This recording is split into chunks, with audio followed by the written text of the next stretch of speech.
मोदी जी हर एक देश के गरीब किसान मजदूर, हर एक संविधानवादी व्यक्ति को, हर एक भारत से प्यार करने वाले व्यक्ति को, सैनिकों को, सबको मार क्यों रहे हैं और किस हौसले से मार रहे हैं? क्या इन्हें कोई डर नहीं है? ये बात साथियों बिल्कुल सही है, इन्हें कोई डर बिल्कुल नहीं है। क्यों? क्योंकि ये जनता के वोटों से, किसानों के वोटों से, नौजवानों के वोटों से, बेरोजगारों के वोटों से या किसी भी व्यक्ति के वोट से जीतते ही नहीं। इसीलिए इन्होंने अपनी स्वयं की पार्टी के बड़े बड़े लीडर्स को, आप लोगों ने देखा ना, कान पकड़ के निकाल दिया। यशोधरा, ये विजयराजे सिंधिया को, शिवराज सिंह चौहान को, रमन सिंह को और दूसरे भी बड़े बड़े नेताओं को, और वो बेचारे कुछ चूम ही नहीं कर पा रहे। क्यों? क्योंकि मोदी जी ने उन्हें कहा कि भाई मैं तुम्हारे कहने से, तुम्हारी मेहनत से, तुम्हारी चीज से तो जीतता नहीं हूं, मैं तो ईवीएम से जीतता हूं। इसीलिए ईडी, सीबीआई और ये इनकम टैक्स का प्रयोग आंखें बंद करके क्रिमिनल्स की तरह करा रहे हैं मोदी जी और अमित शाह जी। क्यों?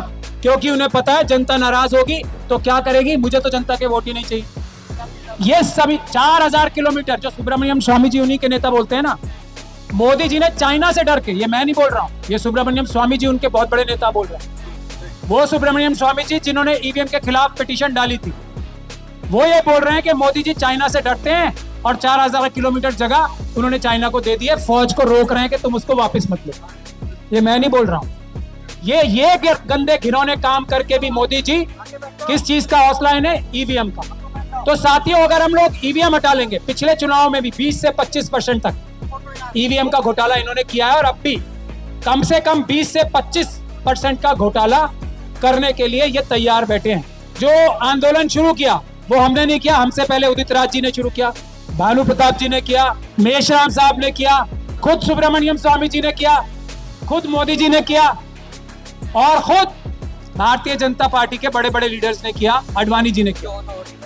क्यों? क्योंकि एक ये ऐसा हथियार है जिससे चोरी और बेईमानी इलेक्शन में हो सकती है। लेकिन अब जब ये हथियार इनके हाथ में आ गया है तो ये जान दे देंगे, जाने नहीं देंगे इसे।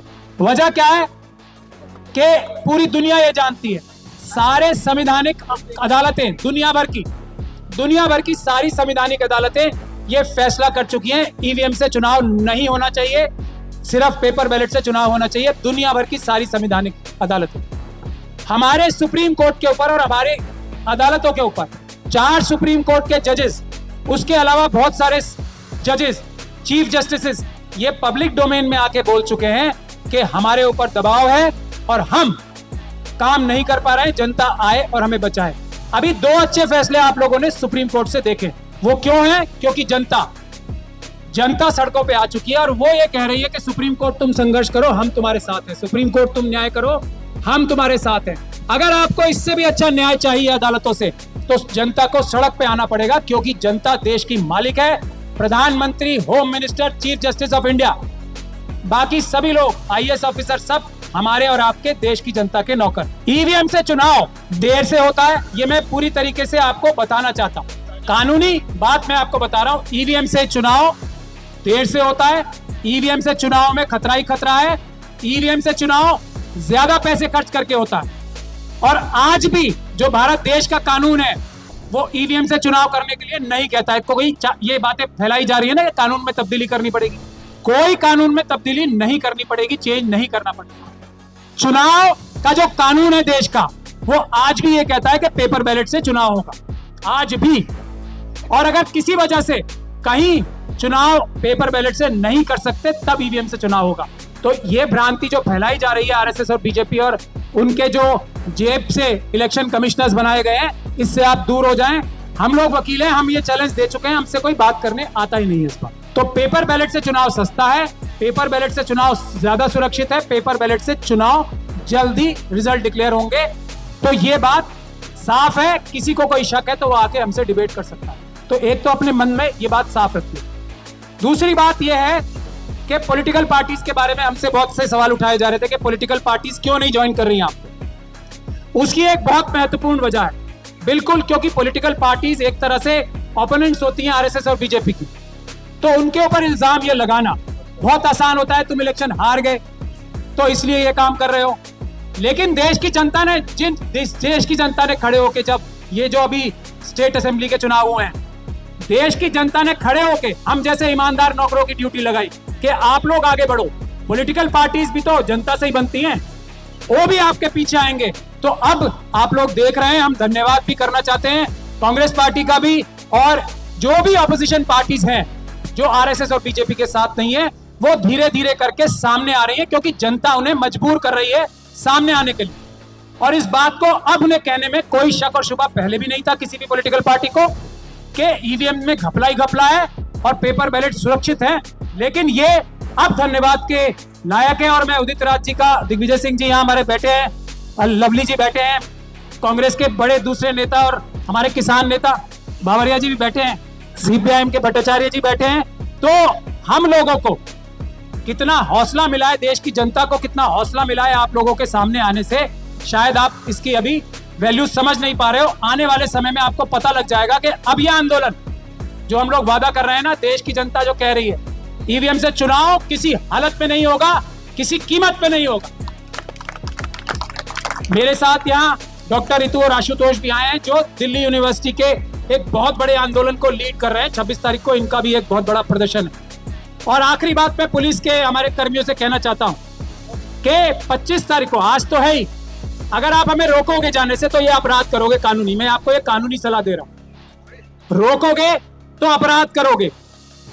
अपराध मत करो, अमित शाह जी के कहने पे आपके खिलाफ भी कानूनी कार्रवाई हो सकती है और हम लोग करेंगे।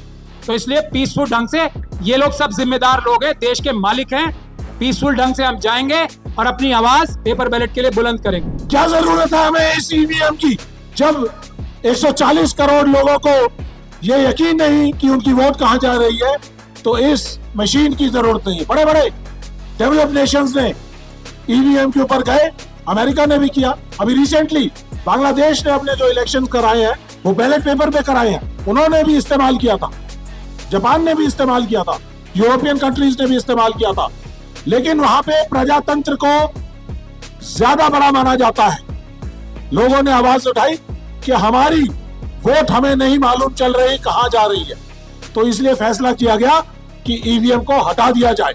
तो इसलिए बड़ा जरूरी है कि ईवीएम हटनी जरूरी है। अगर ईवीएम हटेगी तो संविधान का राज आएगा, संविधान का राज आएगा तो आपका राज आएगा, राम राज्य होगा। आप लोगों के इस माध्यम से मैं जरूर बताना चाहूंगा कि हम ईवीएम हटाओ मोर्चा के साथ हैं, उनके साथ कंधे से कंधा मिलाकर लड़ाई लड़ेंगे। और हम आपसे भी समर्थन की मांग करते हैं कि हमने भी पूरे देश भर में राहुल गांधी जी के नेतृत्व में जय जवान कैंपेन को चलाया हुआ है, जिसके तहत हमारी देश की सरकार के साथ 2 मांग है। पहली मांग यह है कि 1.5 लाख बच्चे जिनको 2019, 20, 21, 22 के दौरान भर्तियों में सिलेक्ट किया गया था, इन 1.5 लाख बच्चों को एक तुगलकी फरमान के द्वारा 15 जून 2022 को कहा गया कि आप देश के भावी सैनिक थे, लेकिन आप देश के सैनिक नहीं बन सकते। 3 साल से सड़कों पर, जंतर मंतर पर और सारे देश में प्रोटेस्ट कर रहे हैं। राहुल गांधी जी ने इनकी आवाज को सुना और जय जवान कैंपेन को लॉन्च किया। इस जय जवान कैंपेन का उद्देश्य 1.5 लाख बच्चों को पेंडिंग भर्ती दिलाना, अग्निपथ स्कीम को खत्म करना और जितने भी अग्निवीर देश में रिक्रूट किए गए हैं उनको रेगुलर करना।